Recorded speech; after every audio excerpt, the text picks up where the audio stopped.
No, I'm just playing. This is gonna make sense later in the video. Seriously though, what is the #1 central value that needs to be at the center of every brand and marketing strategy? Let's say it together. 3. Trust. Did we get it? Did you say it? If you didn't, hook me up with a comment of what you did say. Okay, stick with me. This video is gonna be good. This story starts roughly 6,394 years ago in Mesopotamia, a fertile stretch of land that sits in modern-day Iraq. It is at this time that the first cities are starting to form. Fast forward a few thousand years, and the first complex economies are born. According to David Wingrove, an international best-selling archaeologist, it is in the 4th century BCE that these cities are really starting to commercially boom. They were cranking out everything from booze to beauty products and textiles. And these products were starting to be traded and, more importantly, produced at mass scale. And it was also the first time it was becoming normalized to buy something from someone who wasn't the person who made it.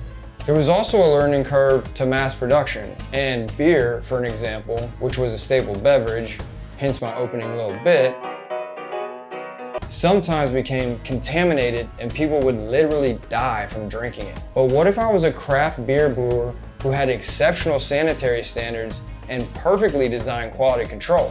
Well, it was in that slice of time, 4th century BCE, that our archaeologist friend Mr. Wingrove found relics of a brilliantly creative way to ensure that if you were buying a 6-pack from a certain brewery, that you got the good stuff and not the you're dead stuff. And that genius idea was a simple stone seal, now known as a logo, that would visually serve as a shortcut to people in the marketplace, that they would not only survive the beverage, but that it came from a trusted source that made a yummy brew. Over time, those seals evolved into clay stamps with unique images tied to the producer's identity, and brands were born.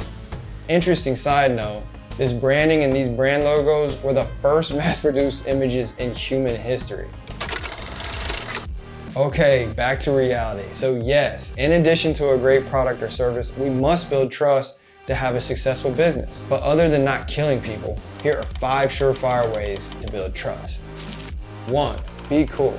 When I say be cool, I don't mean cool as in trendy, but cool as in honest, fair, and genuinely good to work with. Like, yeah, she's super cool. Even if you have a great product, people generally don't want to give you their money to a company that takes advantage of people. I know we're all trying to get rich, but even if it's self-serving, be in the service of others. 2, care. Building off this idea, I think there's a huge fallacy in our collective wisdom that you have to either be self-serving or in service of others, or that you have to either only care about yourself or only care about others. These things are not mutually exclusive.